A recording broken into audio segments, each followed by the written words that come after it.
Good morning, Nahaya. It's so good to have you here with us today. It's so good to be here with you today. I would say God morning because that's what Reverend Mike always says. And I believe he's going to be rejoining us next week. We're still kind of following his progress. He's doing much, much better. And he always talks when I see him and talk to him. He talks about being surrounded in a bubble of prayer because we have been keeping him well prayed up. And so I think he feels much better. His energy's coming back. And so maybe, just maybe, he'll be back with us next week. So we want to send him our love and our prayers still. And so I just want to give you a few acknowledgments, or have a few acknowledgments for our folks that are here today that make this service possible. We have some wonderful music in store for you today. We've got Elizabeth Hangen as our singer. Let's give Elizabeth a round. And then for our band, we've got our music director, Chris Sklick, on the piano, tickling those keys over there.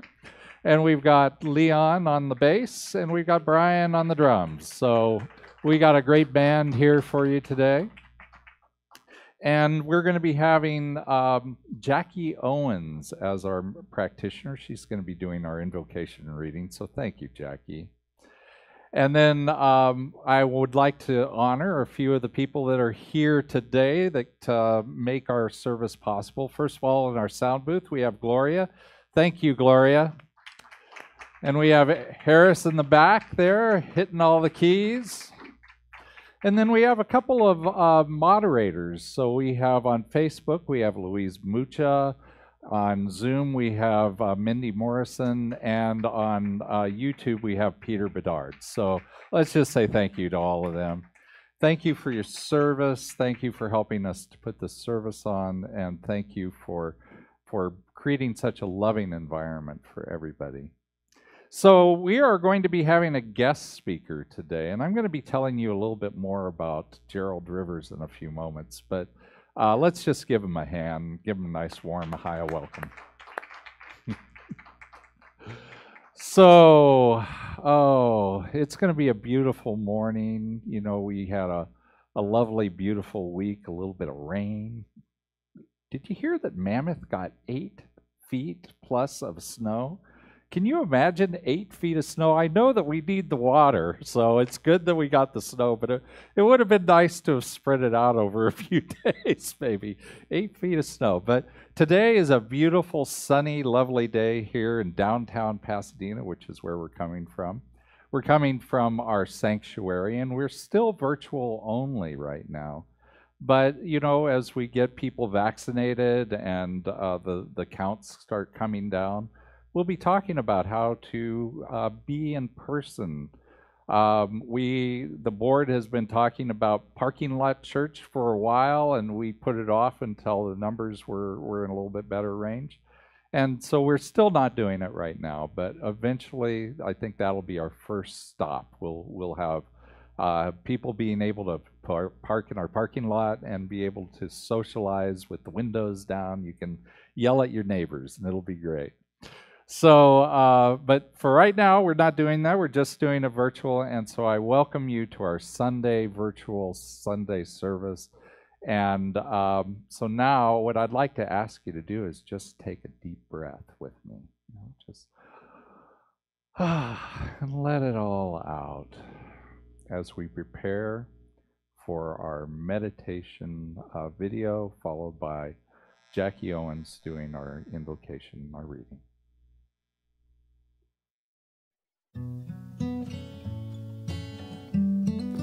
You with the sad eyes, don't be discouraged. Oh, I realize it's hard to take courage in a world full of people. You can lose sight of it all, and the darkness inside you makes you feel so small. But I see your true colors shining through. I see your true colors, and that's why I love you. So don't be afraid to let them show your true colors.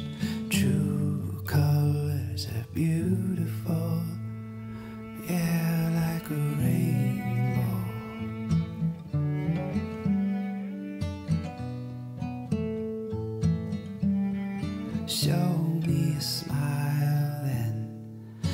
Don't be unhappy, can't remember when I last saw you laughing. If this world makes you crazy, you've taken all you can bear. You call me up, 'cause you know I'll be there. And I see your true colors, they're shining through. I see your true colors, and that's why I love you. So don't be afraid to let them show your true colors.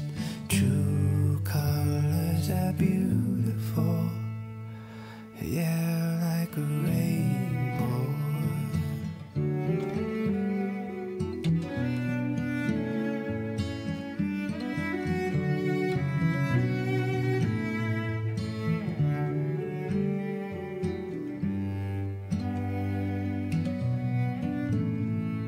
If this world makes you crazy and you've taken all you can bear, you call me up, 'cause you know I'll be there.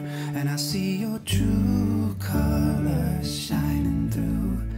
I see your true colors, and that's why I love you. So don't be afraid to let them show your true colors. True colors are beautiful, yeah, like a rainbow.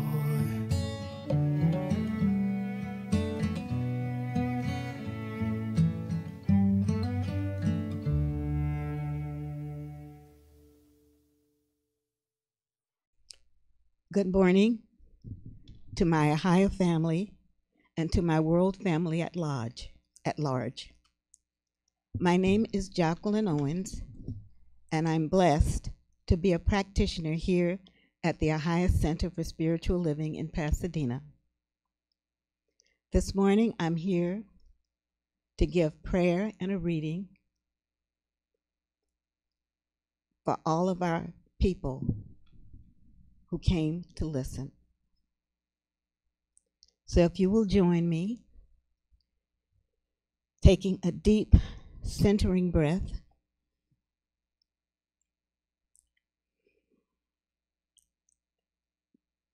knowing that God is all that there is.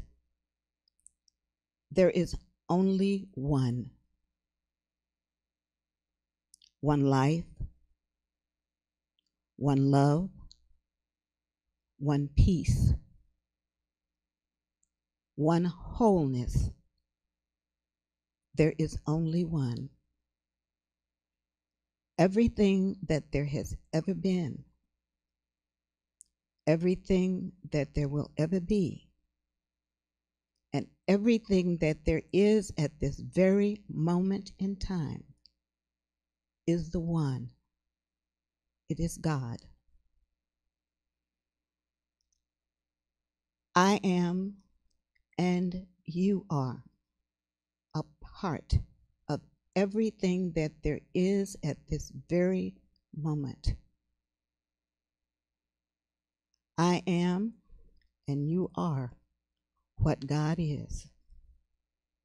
God is what I am and what you are.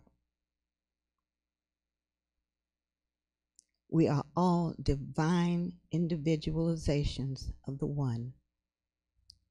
And knowing this to be the truth of who we are,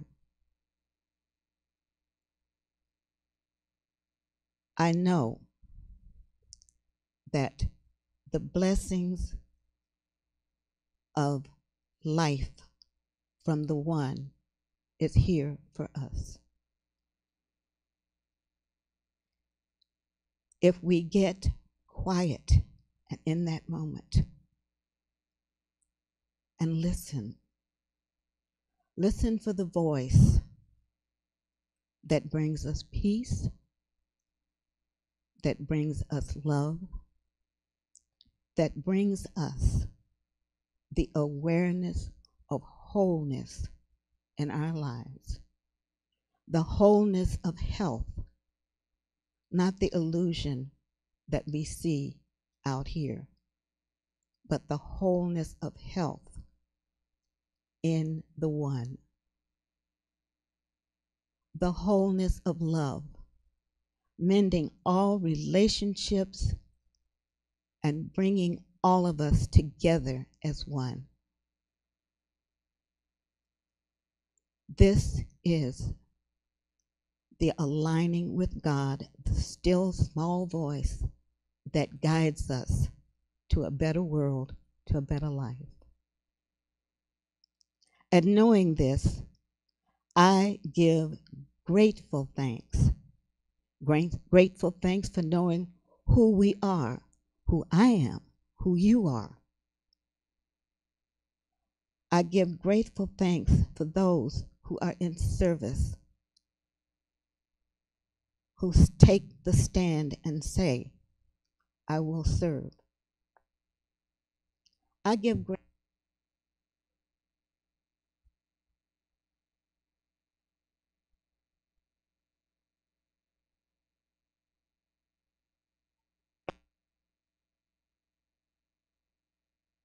and allow Spirit to speak through him to give us the words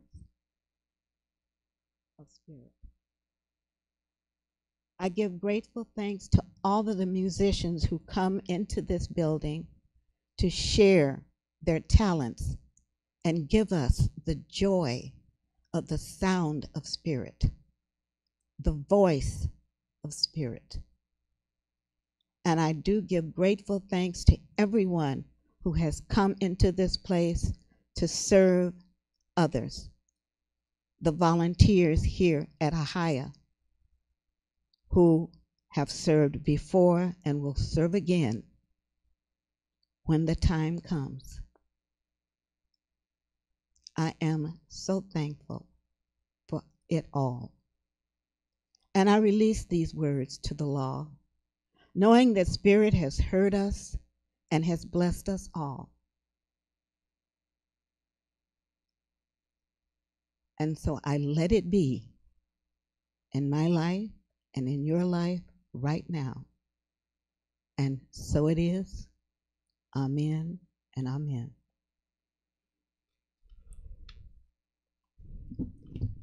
The reading today is from the Science of Mind magazine for January, and it is the last day of January, Sunday, January 31st, and it's called This Blessed Day. I say more, the just man justices. Keep grace that keeps all his goings graces. The Enlightened Heart, page 118. We are to live today as though God were in his heaven, while all is well with our souls. The Science of Mind, page 432. No matter what plans, policies, and possibilities we may have before us, we can only live them one day at a time. Even though we are heir to infinite resources and can look far into the future in our thoughts, because we are currently being caught in time and space, we can only really handle this day, this moment. Consequently, it is fruitless to regret what happened yesterday or worry about what may take place tomorrow. We are wise to concentrate our energies upon what lies before us now. Yesterday, however, can help us to deal more effectively, more lovingly with today's needs if we choose to learn from what happened before. Today can be a blessing if we choose to make it so. We can come to it with a clear mind and illuminate thinking. And what would happen if we came into this day with a new mind, a mind not stuck in the past, a mind more fearless than ever? We can choose to make this new year the best one yet in so many ways. We can correct what needs renewing. We can heal situations that need our attention. We can decide to bring more love to bear in all of our interactions, both casual and intimate. Yes, this is the time, and today is the day. And our affirmation for today is, in deepest peace, love, and gratitude, I give great thanks for the gifts of the Spirit that come to me each day. I accept newness. I accept blessedness. I accept healing at every level this very day. And so it is. Namaste. Got to turn the sound on. So, thank you, Jackie. That was a beautiful prayer. And so now we have Elizabeth Hangen, and her and the band are going to grace us with a beautiful song. Take it away, Elizabeth. Good morning, Ahaya. Happy New Year. It's been beautiful so far, a little challenging in sometimes, but mostly very beautiful. And I'm looking forward to 2021. The song I'm going to do is, this particular song was written by our own Chris Glick. Yes, we're doing original songs today. Yes, Ahaya in the house. Song is entitled Hard Times.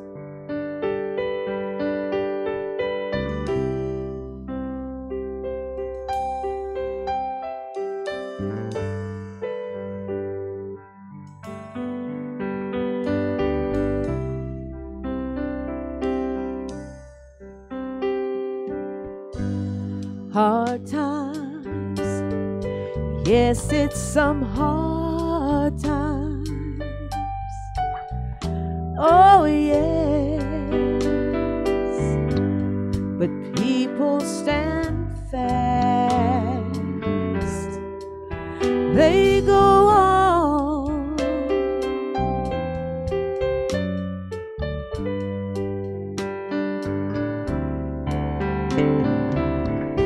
Hear the voices of the children as they play.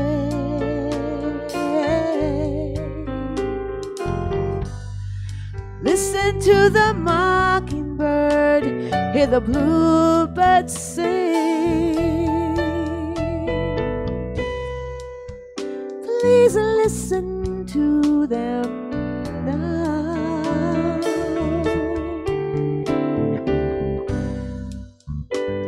Hard times, yes, it's some hard times. Oh, yes, but people stand fast. They go on.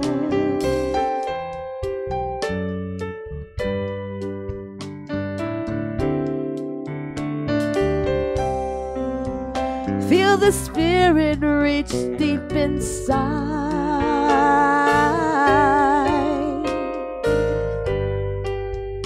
Feel the sunshine in your heart. Let it shine its everlasting light.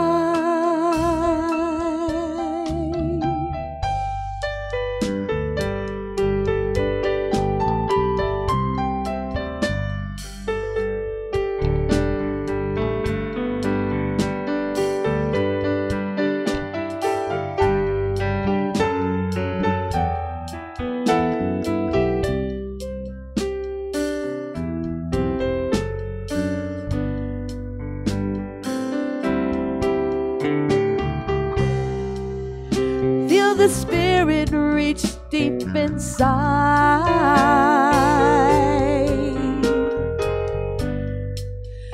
Feel the sunshine in your heart. Let it shine its everlasting light. Let it shine its everlasting light.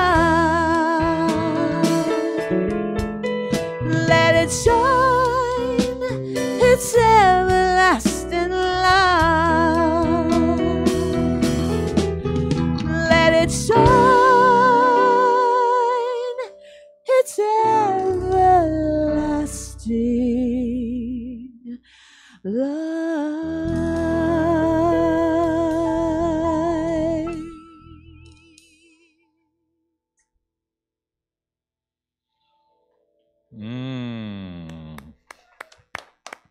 Well done, Chris. Absolutely. Well done, Dan. Yeah. Chris, that's beautiful. I think I'm standing here thinking we need to we need to do an original soundtrack for Ahia. You know, put out a CD. I just think so. Yeah, I know you do. We are so fortunate here at Ahia. The level of talent here is so high in our music, as well as our practitioner corps and our volunteers. We have so many wonderful people that make up this community. And I am so, so, so grateful. Thank you guys. So, wow, I've lost track of my thoughts. So we do have a guest speaker today, and his name is Gerald Rivers. And if you want to know all the details, you can always go see our newsletter, and you know, you can read a little bit more about his past. I'm not gonna talk about that. But I do want to just mention that he was here a few weeks ago. He was recording a session that was going live to China, I believe it was, Gerald, right? And it was a symposium over in China, and I was just amazed. It was my first time with him live. I had seen him on video before, but you know, it really rang to my heart. I was so happy when he said yes that day, that he absolutely could show up today. And it wasn't just his the voice of Martin Luther King. It was also the way he answered the questions that they gave him. And so what I experienced that day was a lovely soul who opened his heart. And so I'm going to ask him to come on up and open his heart once again. Thank you, Gerald.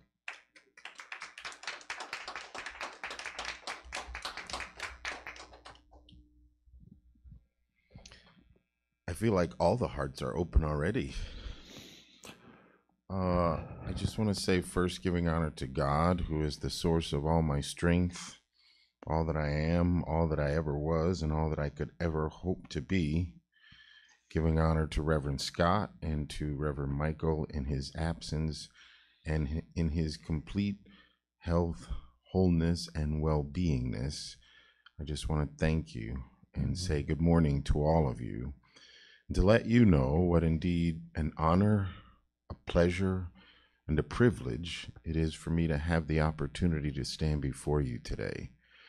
As Gerald C. Rivers, the voice of Dr. King, that basically means that I've been reminding people about the words and works of the late, great Reverend Dr. Martin Luther King Jr. for the last 30 plus years. Now, the truth is, when I began this work, I had no idea that I would still be doing it now. But sometimes the universe has plans for you, and your job is to just say yes and to participate. So I began when I was 17 years old, and I did a show, and we went on tour, and I came back and did a little presentation at my mom's church, and then wound up at the Compton Library, and then for the Boy Scouts and schools, and like the old saying goes, and they told two friends, and so on and so on. And I'm now 55 years old, and I'm still doing this work. And it has carried me across the country and around the globe. And for a kid from Compton who grew up in a very violent and less than pleasant time in the late 70s, early 80s, it has brought me personally so much solace and so much peace and so much purpose. So often we find ourselves in jobs and situations that we do because we don't know what else to do. And sometimes we wind up doing things that we hate. And we get up every morning, we go to the same job, and we see the same people, and we do the same thing. And a little piece of our soul is asking, what in heaven's name are you doing with your life? So often my greeting to people is beyond hello and how are you? It is, what are you doing with your life today? And I think that's the question I would pose to the viewing audience today. What are you doing with your life today? This weekend, we begin celebrating the season for nonviolence. And for those who don't know, the season began in 1998 with Arush Gandhi, who is Mahatma Gandhi's grandson, and he joined forces with Reverend Michael and the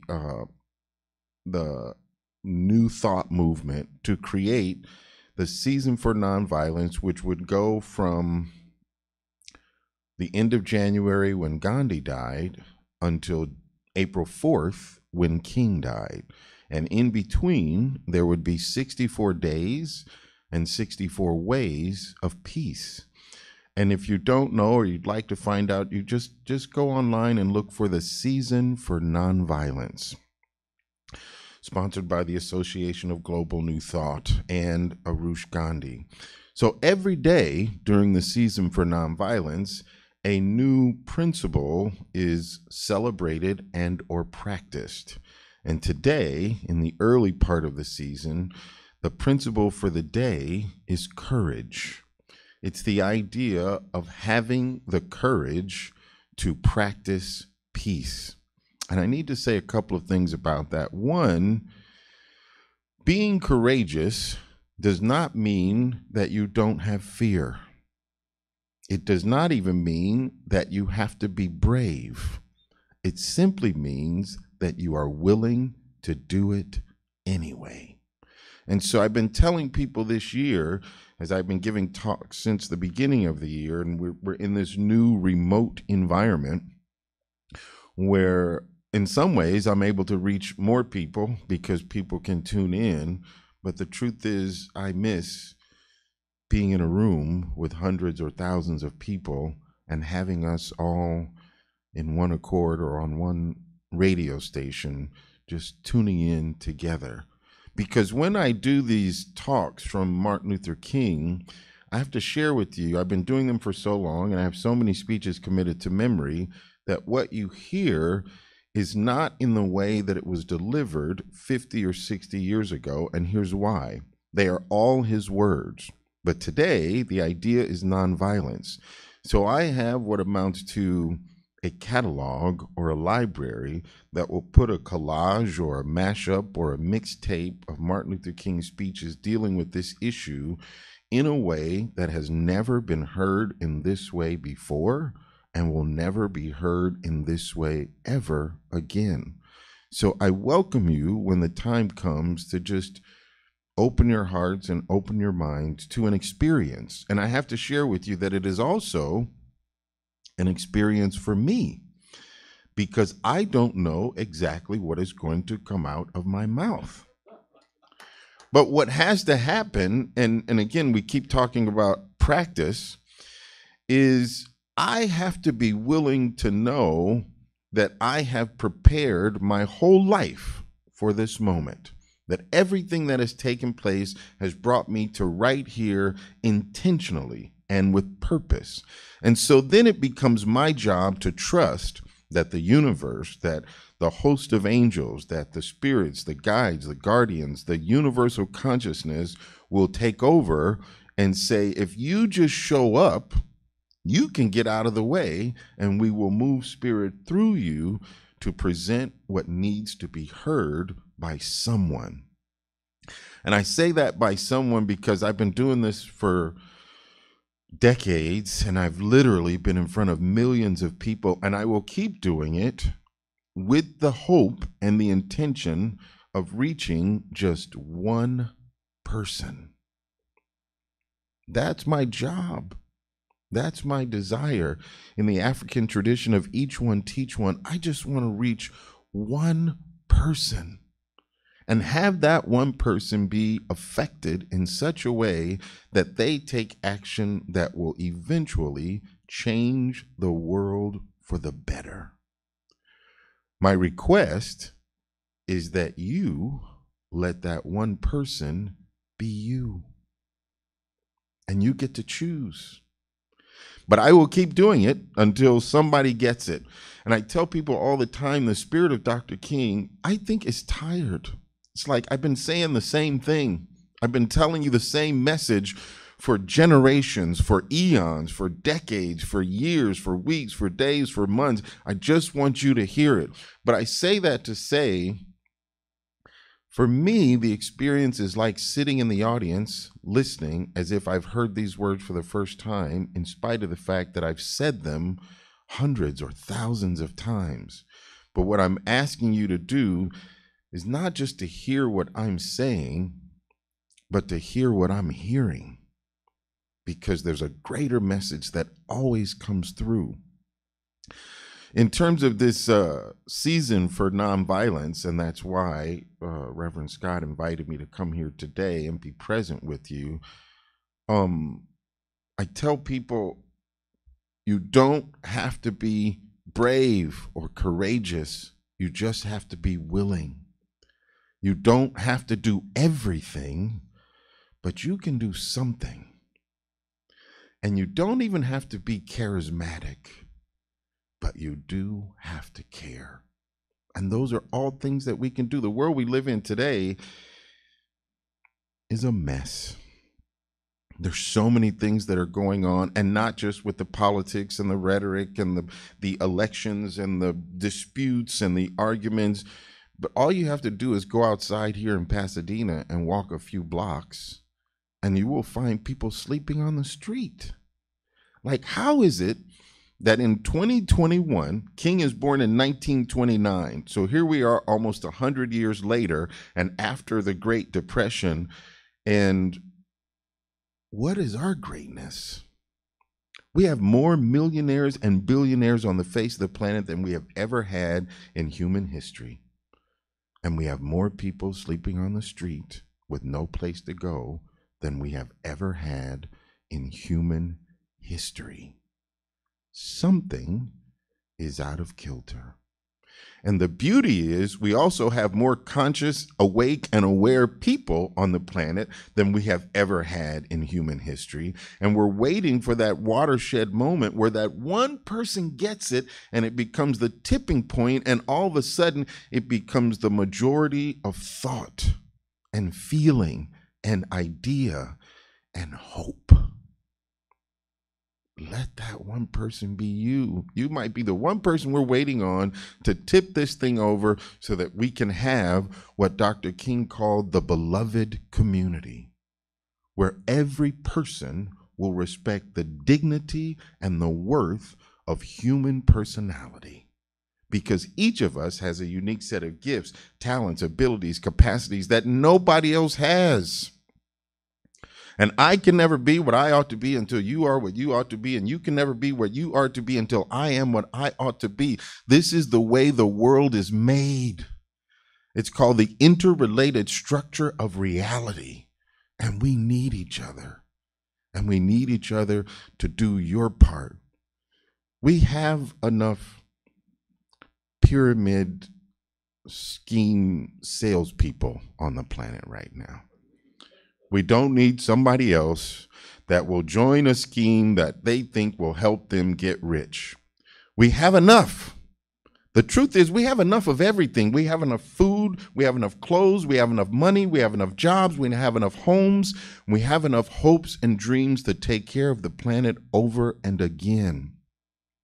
The problem is, some people are doing somebody else's job. There are janitors who probably have hands that could have been doctors. There are people who are working at the grocery store who probably should have been therapists.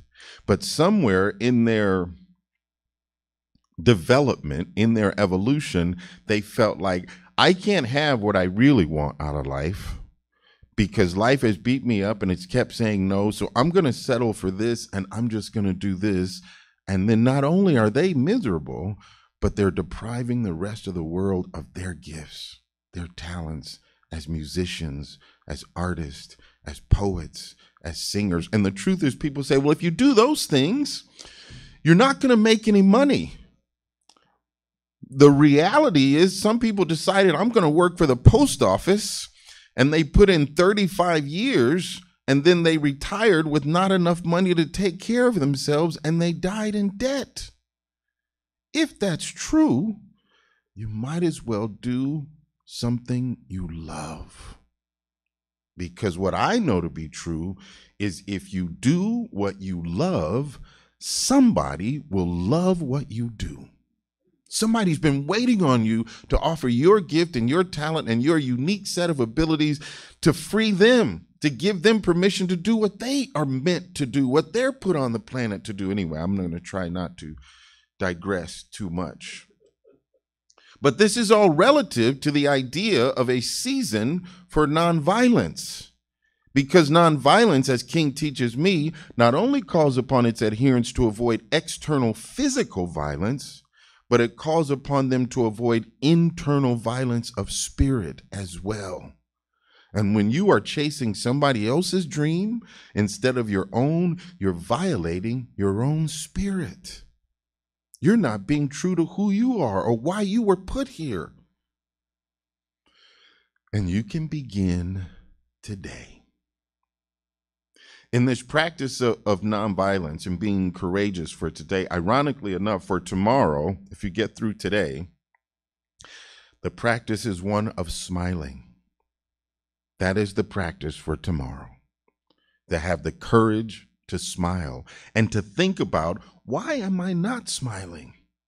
And to take action and smile at someone that you would ordinarily not smile at. Now, here's our challenge, and they taught nonviolence here in the city of Pasadena. When we practice this idea of nonviolence, we begin by saying, okay, I know that they have worked on my nerves, but today I'm going to be nonviolent, and I'm going to go in and I'm going to offer peace. And sometimes it's like the practice of having a fight with Mike Tyson. You have a great plan until you get hit in the mouth.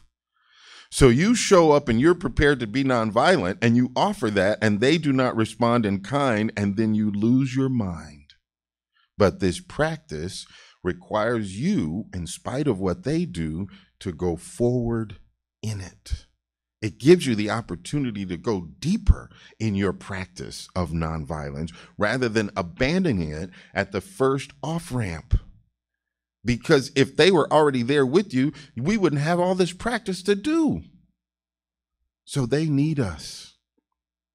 The politicians need us. When somebody offers this vile rhetoric, they need somebody to respond not in kind, but with kindness, and leave them with that by themselves. That's yours. I'm not taking that on.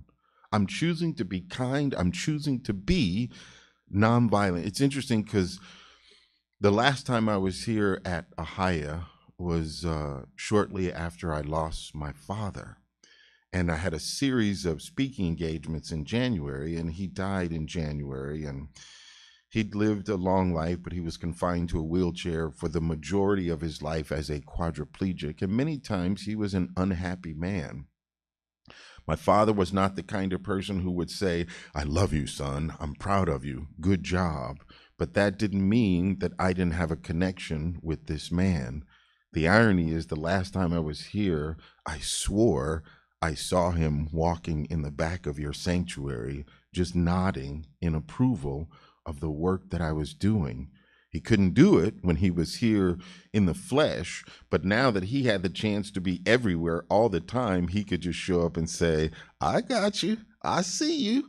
And I'm grateful for that experience. And it reminds me of growing up, because last night somebody sent me a message on Facebook. They said, hey, are you the same Gerald Rivers that went to Walton Junior High School in Compton in 1978? And I said, yeah.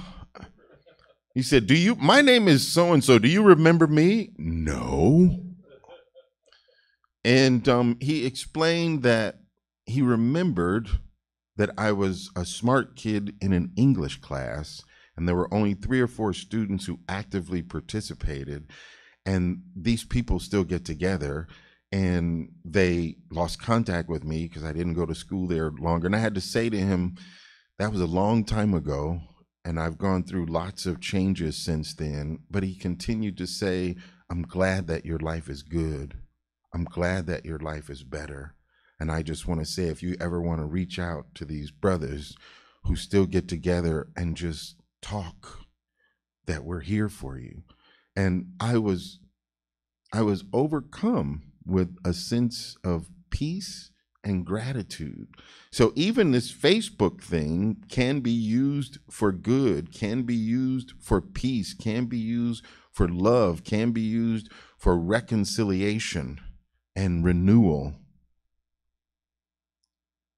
When we practice today, let us remember that peace is not simply the absence of violence or conflict. It is the presence of love and justice. I have to say that again. The idea of nonviolence is not merely the absence of conflict. It is the presence of peace, love, and justice. And it is not docile. Being nonviolent is not just sitting on the side and saying, I'm not going to do anything. It is actively participating in the promotion of peace and love and renewal for everybody. And that means we have to, I'm going to say this and then I'm going to jump in. We have to forgive everybody. I'll just let that sink. We have to forgive everybody. Nobody owes you an apology, and nobody owes you a thank you. If they did something wrong, it was really more about them than it was about you. And if you did something kind, you did it because it was the right thing to do, so they don't owe you anything. Forgiving everybody means you're giving forward. You're giving them something that you don't think they have earned or deserved. Because if they have to earn it and come to you and tell you, I'm sorry and I feel really bad before you can forgive them, that is not forgiveness, that's a negotiation. That's a transactional experience. Forgiveness is for the forgiver. Not forgiving them is like drinking poison and expecting the other person to die. Because meanwhile, you are withholding. You are withholding love from somebody, and that's cancer. It's when something happens inside of the physical body that you refuse to move and you're holding on so tight to that it starts to destroy everything else about you. So not forgiving them is not the answer. Give forward. Forward give them. And in the hood, we used to say, you got to give people more credit than you think they're due. And here's why. One of two things is probably true. Either one, they deserve more credit than you were ready to give them, or two, they begin living up to the credit that you have offered them. It is a win, win, win, win. I don't care what they did, because if they really understood that what they were doing was also affecting them, they would not have done it. It only represents their lack of evolution. And we've got to hold the space so that when they're ready, we can welcome them with open arms. We've got to create an environment that makes it okay for them to start engaging and behaving differently. And we can do it peacefully. We can do it nonviolently. So without any further ado, before I go off on, I could sit here and talk for a little while. I want to share with you some of the words of the late, great Reverend Dr. Martin Luther King Jr. His teaching, his philosophy, his approach, And he gave us solid tools that we could use and apply even today. So without any further ado, I would like to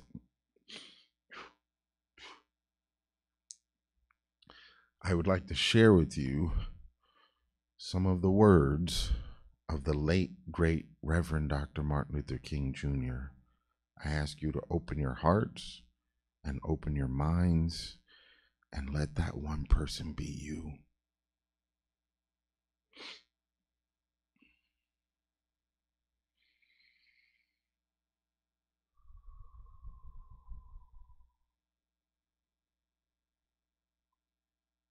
The dilemma and the challenge facing the Negro today. You will remember that it was in the year of 1619 when the first Negro slaves landed on the shores of this great nation. They were brought here from the soils of Africa. And the Negro lived amid this system of slavery for 244 years. For all of these years, he was a thing to be used and not a person to be respected. And even after slavery ended, the Negro realized that he was confronting a new type of slavery, because racial segregation is nothing but slavery covered up with certain niceties of complexity. This is our dilemma. This dilemma is at one and the same time a great challenge. We are challenged to mobilize our resources. For he who gets behind in a race must forever remain behind, or run faster than the man in front. This is our dilemma. In spite of the fact that we have been victims of physical slavery 244 years, in spite of the fact that we have lived with segregated conditions for almost 100 years, the demands of history require that we be as productive, as resourceful, and as responsible as the people who never had these disadvantages. Here we are as a people, having experienced political domination, economic exploitation, segregation, and humiliation for well now 344 years, and yet the demands of history require that we be as productive, as responsible, and as resourceful as the people who never had these disadvantages. This is our dilemma. This dilemma is at one and the same time a great challenge. We are challenged to mobilize our resources. We are challenged to mobilize all the constructive forces that we can muster to make a creative contribution in the life of our nation. And I would like to suggest this morning some of the things that we must do to grapple with this dilemma and meet the challenge of the hour. First of all, we must develop and maintain a sense of dignity and self-respect. We must not allow anybody or any force to make us feel that we do not count.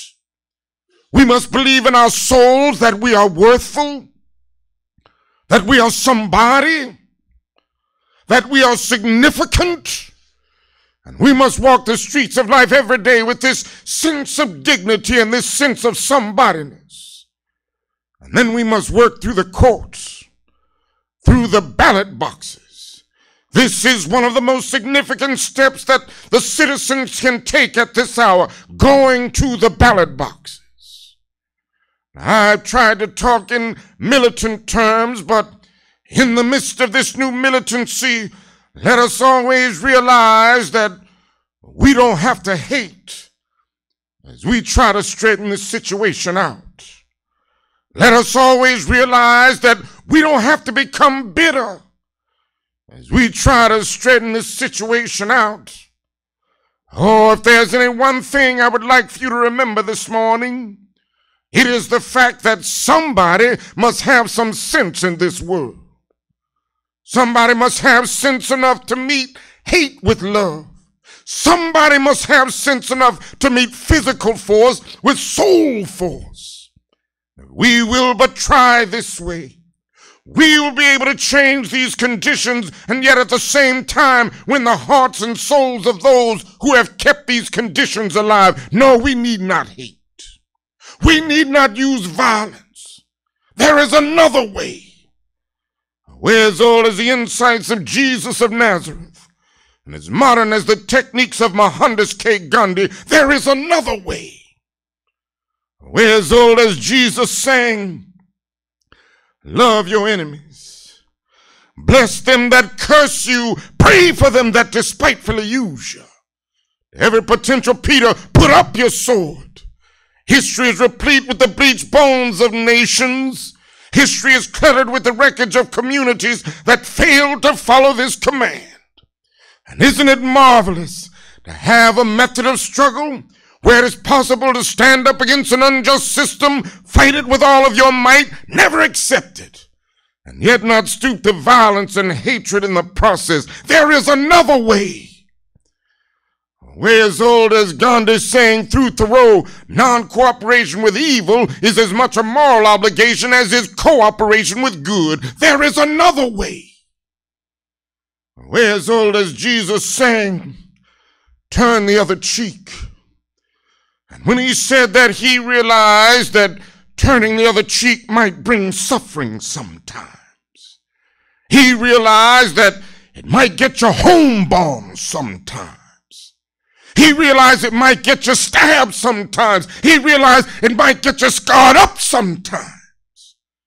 But he was saying in substance that it is better to go through life with a scarred up body than a scarred up soul. There is another way. If we will but try this way, we will be the participants in a great building process. And I know we get frustrated, and we have a right to get frustrated. But in the midst of this frustration, let us always realize that black supremacy is as dangerous as white supremacy. God is not interested. God is not interested merely in the freedom of black men and brown men and yellow men, but God is interested in the freedom of the whole human race. The creation of a society where all men can live together as brothers, and every man will respect the dignity and the worth of human personality. No, we need not hate. We need to learn to love. We need it in two ways. First, we need to learn how to love. In America, the white man must love the black man, and the black man must love the white man, and the brown man must love the yellow man, and the red man must love the green man, because we're all tied together. A single garment of destiny. And we can't keep having riots in our cities every summer. We can't keep having all of these problems all over our nation. Our white brothers have got to come to see one thing. We're in America and we're here to stay, and we ain't going nowhere. We got to learn how to live together. That's the basic need in this country. And also it goes into the struggle between nations. And I submit to you that what is wrong in the world today is that the nations of the world are caught up in a bitter and tragic contest for supremacy. Our nation must be supreme. Our nation must rule the world.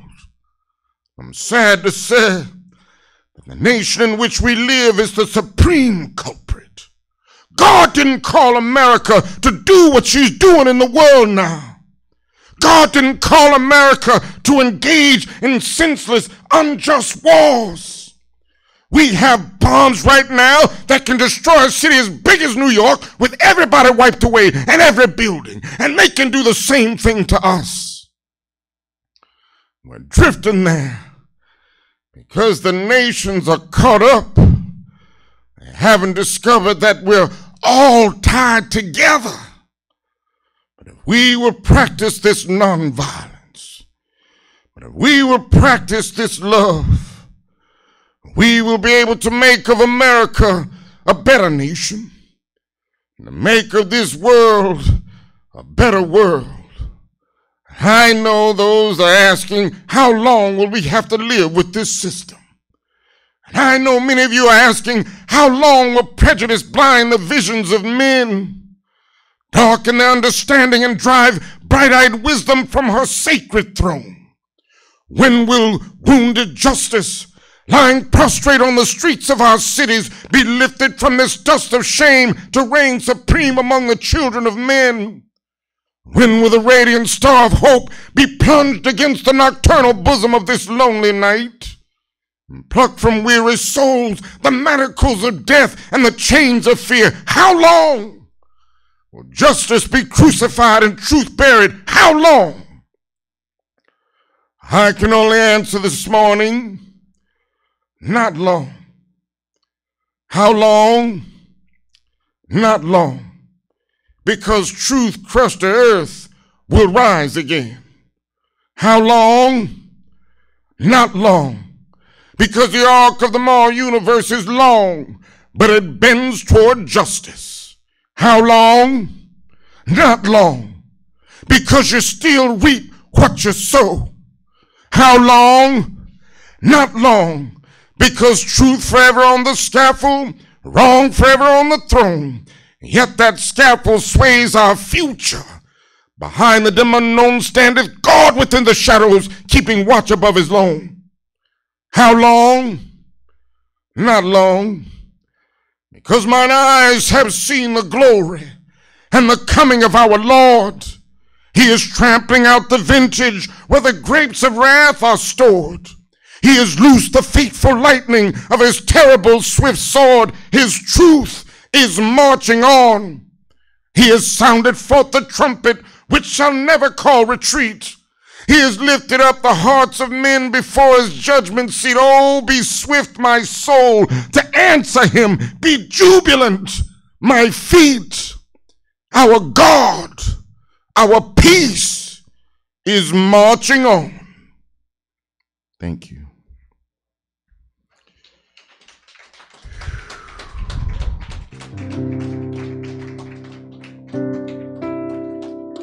Thank you, and thank you, and thank you. And I just want to remind you that the teachings of MLK are not just for Black people. We all have our dilemmas and our challenges. We all have our situations and our circumstances, and we all have a job to do and a role to play in bringing forward the beloved country, the beloved community, the beloved world. And we can start today. Today is courage. You don't have to be courageous. You just have to care. Tomorrow is smiling. Practice smiling. Peace. Well, thank you, Gerald.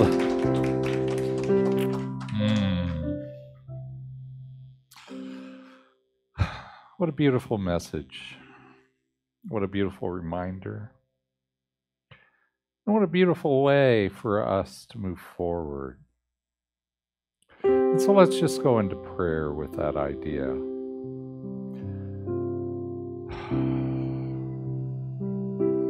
I know absolutely in this one life that we live, there is only the one God, the one power, the one Spirit. And it's a Spirit that is absolutely love and peace and joy. And I'm knowing absolutely, as there is only that one life, that we are sharing and mingled with and one with this divine presence. And so I'm knowing in that way that we are all one. that we all live in that one life. And so by definition, that life is the beloved life. It is the beloved community of all of us together. And so it's from that place of knowingness that I speak my word right here, right now, knowing absolutely that in this one life, that we get to see it clearly. We get to know it purely as the love that God is. I bless the knowing that Master Sio brought us this morning, the knowing of Ho'oponopono, that just says, I love you. That says it from the heart. And I bless Gerald today as he reminds us that there is another way, always. There's my way, and then there's Spirit's way. And that way is a way of love, and a way of peace, and a way of joy. And so I know today, as we recognize that truth, that we move in the path of Martin Luther King, and we move in that way of another way of being, another way of living, another way of knowing our own life. And so I just say, thank you, Spirit. Thank you for knowing that truth. Thank you for allowing me to know for everyone this truth of love, of peace, of joy. And I just release this prayer to the law, knowing that it's already fulfilled in the mind that God is. And I say, life and God are good and very good. And together we say, and so it is. Amen and amen. And so now is the time for our conscious contributions. And so I know so many of you have already given out of your heart and out of your good and out of your abundance. And I want to thank you for that.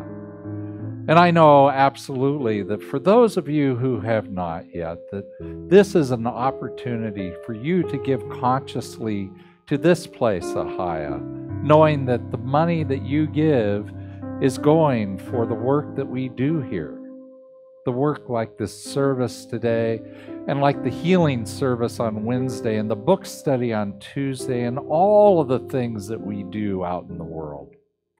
And so I just want to invite you, if you have not yet contributed to Ahaya, that you can do it one of three ways. They're showing up on your screen right now. You can either go to ahaya.com/donate, or you can text to give, or you can send us a check. We love getting those checks. And so however you have given, let's just take that virtual contribution to our hearts and repeat or read along with me the blessing that is on your screen. This gift I give is God in action. I send it forth with joy, confidence, and ease. I am blessed by the law of giving as receiving, as I now share my gift with life. Pressed down, shaken together, and running over. And so it is. Amen and amen. And so now I'd like to welcome Elizabeth Hangen up to do, I believe, another original is what she was saying earlier. So let's hear it.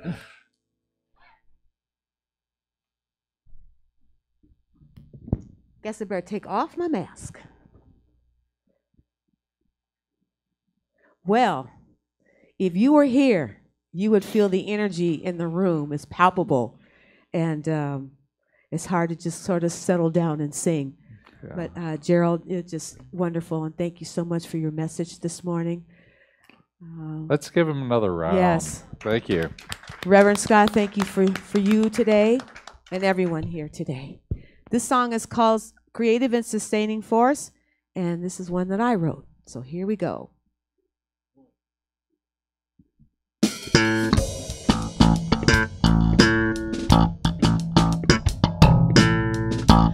Also, I'd like to welcome Kyle in the house, in the country.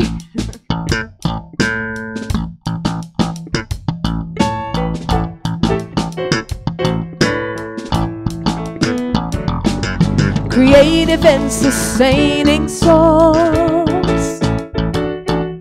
Through you our life shall find its course, as the warmth of your eternal ray expands to welcome each new day.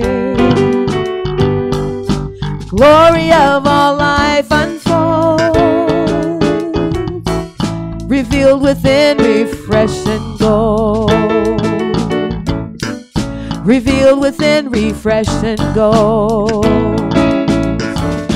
Dear spiritual power shall ever be the glory of eternity. Each atom of all time and space is your creation filled with grace and energized to reach its goal. Divinely acts reveals the soul. Divinely acts reveals the soul. The break of dawn awareness shows the wisdom of all nature knows. The seed that feeds on the gifts you give, in glory in its beauty lives. And as the light is seen by all, awakened spirits live again. Awakened spirits live again. Come on, Leon! Hey!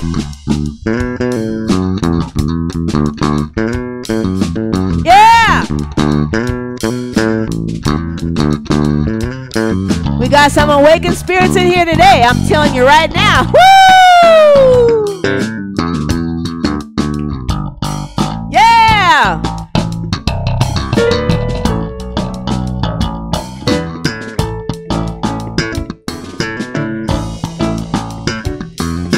Break of dawn awareness shows. Thank you, Leon. The wisdom of all nature knows. The seeds that feeds on the gifts you give. Well, and the glory and the beauty lives, and the light is seen by all.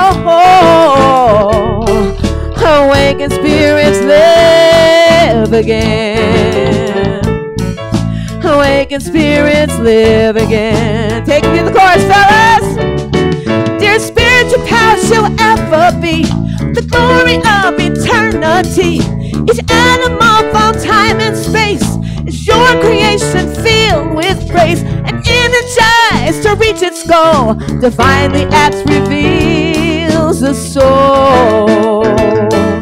Divinely acts reveals the soul.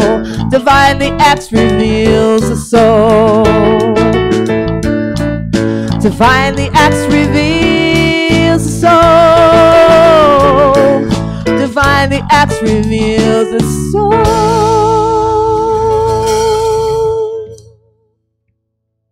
Woo! Oh my, Right. oh my. Well, if that's all we have to do is ask to reveal our soul. That's what I hear. That's I what hear they tell too. me. That's I what they hear tell too. me. That's what I hear. Have found that to be true. So, thank you, Elizabeth. So, we're going to just do a few announcements. Harris, which one's the first one up? I'm sorry. Board nominations. So, the nominating committee has been very active, and we're almost ready to ask people to do nominations. We're going to be reaching out to many people in our community to see what your interest is in being on the board.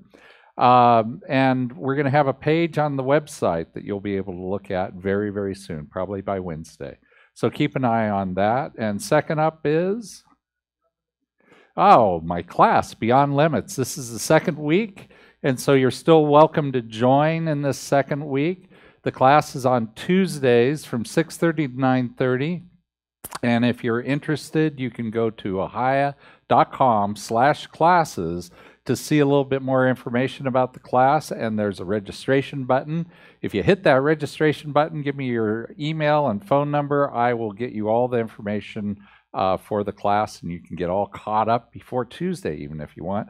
And even if you don't, you are still welcome to just drop in. So I'd love to see you there. And last of all, then, would be, oh, yes. We have not seen James Johnson here at Ahaya for a number of years, but I know, and I believe you know, his wife, Grace Johnson. And James passed away. Actually, he passed away on Martin Luther King's birthday. And so we're going to be having a celebration life on the 13th of February at noon on Zoom, on our regular Zoom channel. So you can always just find it by going to ahaya.com/virtual and hitting the Go to Zoom button. And we'd love to have you there. We're going to have a lovely service. It'll all be virtual, only on Zoom. And then we'll have time for sharing after the service. So please come along. We'd love to have you there and to remember James. And so with that, let's go ahead and do our benediction. So on your screen is showing our benediction. Just read along with me. Something wonderful is happening to me right now. It is this thing called life. Life is in my mind. Life is in my body. Life is in all of my affairs. I accept it. I am it. And I share it. Just the way it appears and just the way it appears not. Thank you, life. Amen and amen. And so I would love to see you in our fellowship room. I'll be there in just about 5 minutes as I get a few things done here, and then I'll meet you over there. Again, you can get there by going to ahaya.com/virtual, hit the Go to Zoom button, and you'll be right there. And if you're watching us on Zoom, you just stick around, and I'll see you in a few minutes. Thank you, everyone. See you next week, and namaste.